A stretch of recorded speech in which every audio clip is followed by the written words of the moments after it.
এরপরে আমাদেরকে হাত ধুতে হবে, ডান হাত কনুই পর্যন্ত ধুতে হবে। বুঝতে পেরেছেন? কনুই পর্যন্ত।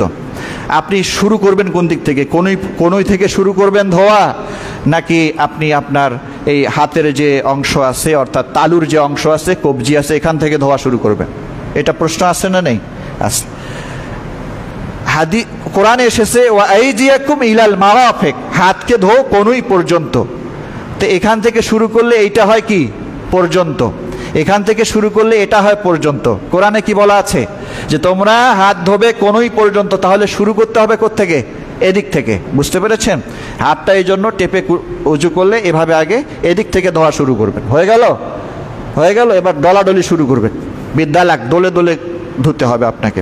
তারপর আবার শুরু থেকে আবার এখানে 3বার ধুয়ে নিলেন কনুই পর্যন্ত। এক্ষেত্রে মহিলারা আংটি পরে, এত টাকার গরম, অনেকে 2, 3, 4 আঙ্গুলেও কি পরে?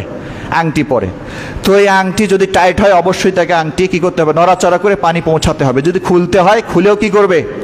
হাতের অলংকারগুলো খুলেও যদি পানি পৌঁছাতে হয় তো খুলে কি করবে? উজুর সময় এটাতে পানি পৌঁছাবে, না হলে তো নামাজ হবে না। এই জন্য এভাবে ডান হাতকে ধোয়া 3বার, তারপর বাম হাতকে এভাবে এখান থেকে শুরু করে এই পর্যন্ত 3বার ধোয়া, ডলাডলি করা। কেউ যদি উল্টা উল্টি করে যে হুজুর বামটা আগে ধুইছি ডানটা পরে ধুইছি, এটা সুন্নতের খেলাফ হবে। উজু হবে ঠিক, যদি এই তারতিবগুলো খেলাফ করে, অর্থাৎ যেটা ডানটাকে পরে ধোয় বামটাকে আগে ধোয়, উজু হবে কি না প্রশ্ন আছে না নেই? অনেক বাচ্চারা করে থাকে এরকম। উজু হবে, কিন্তু এটা সুন্নাতের খেলাফ হবে। বুঝতে পেরেছেন? এজন্য ডানকেই আগে ধোবেন। আল্লাহ রাসূল পাক সাল্লাল্লাহু আলাইহি ওয়াসাল্লাম তায়ামুন, ডানকে প্রাধান্য দিতেন, ডান আগে বাম পরে। ধোয়া হয়ে গেল। এরপরে আপনাকে মাথা মাসা করতে হবে। মাথা মাসা কিভাবে? মাথা মাসার জন্য নতুন পানি নিতে হবে। হাত ধুয়েছেন, পানি আটকে আছে, ওই পানি চলবে না, এটা আলাদা বিধান। এই জন্য আপনাকে নতুন পানি নিতে হবে। নতুন পানিতে হাত ভিজাই নিয়ে পরে আপনার এই যে হাতের যে আঙ্গুল আছে, এই আঙ্গুলগুলো সামন থেকে পিছনে নিয়ে যাওয়া লাগবে। কি করতে হবে? এই যে এখান থেকে এভাবে পিছনের দিকে টেনে নিয়ে যেতে হবে। তারপরে এই হাতের তালুতে যে পানি আছে এই সাইডটাকে এভাবে আবার ঘোরায় আনতে হবে। বুঝতে পেরেছেন? নিয়মটা বুঝতে পেরেছেন? আমরা অনেক সময় মাথায় এরকম করে মাসা করলাম, শেষ। এটা সুন্নাহ পদ্ধতি নয়। সুন্নাহ পদ্ধতি হচ্ছে এই যে এভাবে হাতের আঙ্গুলগুলো এভাবে সামনের চুল থেকে পিছনের চুল পর্যন্ত নিয়ে যাওয়া লাগবে। এরপর যে এই অংশটা বাকি আছে না, টাচ হয়েছে, এটা টাচ হয়নি, এটা বাকি আছে। এবার যখন আমরা ফিরে আনবো, এই হাতের তালুটা দিয়ে সাইডগুলো এভাবে নিয়ে সামনের জায়গাতে ফিরে নিয়ে আসবো। বুঝতে পেরেছেন? এইটা সুন্নাহ পদ্ধতি, এটা সুন্নাহ পদ্ধতি। তো মাথা মাসা আমাদের হয়ে গেল। এরপরে আমরা কান মাসা করব। কি মাসা করব? কান মাসা করব। কান মাসা কিভাবে করব? এই আঙ্গুলটার নাম সবাই জানি। কি জানি না নাম কি? শাহাদাত আঙ্গুল। শাহাদাত আঙ্গুল দিয়ে কানের যে সুরাক আছে, ছিদ্র আছে, এই ছিদ্রের ভিতরে আগে ঢুকায় দিব।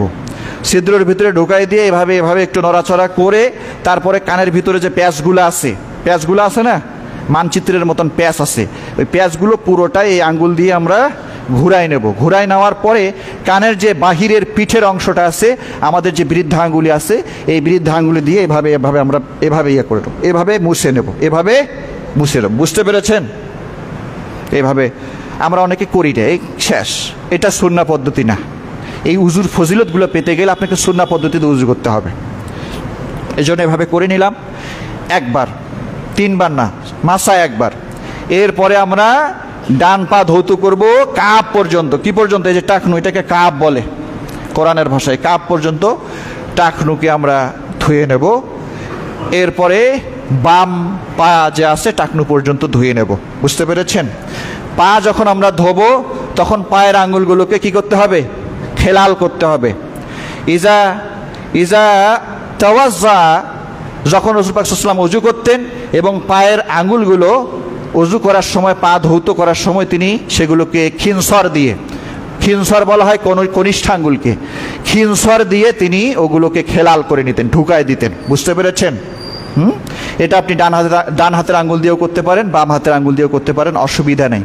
খেলাল শুরু করবেন কোন দিক থেকে? ডান দিক থেকে এখানেও শুরু করতে হবে। অর্থাৎ ডান পা যখন আপনি ধৌত করবেন টাকনু পর্যন্ত, তখন ডান পায়ের কনিষ্ঠ আঙ্গুল আপনার কি হয়? কোন দিক হয়? ডান দিক হয়। কনিষ্ঠ আঙ্গুল থেকে এক এক করে আঙ্গুলগুলোকে খেলাল করবেন। বাম পা যখন আপনি ধোবেন তখন এই যে বড় যেটা আছে কনিষ্ঠা না, আপনার বাম পায়ের ডান সাইড কোনটা হয়, কোন আঙ্গুল, বড় আঙ্গুলের যে ফাঁকটা আছে এই ফাঁকটাতে কোন আঙ্গুল ঢুকিয়ে দিয়ে এভাবে এভাবে খেলাল করতে করতে কনিষ্ঠ আঙ্গুলে আপনারা খেলাল শেষ করবেন। বুঝতে পেরেছেন? বুঝতে পেরেছেন? হ্যাঁ।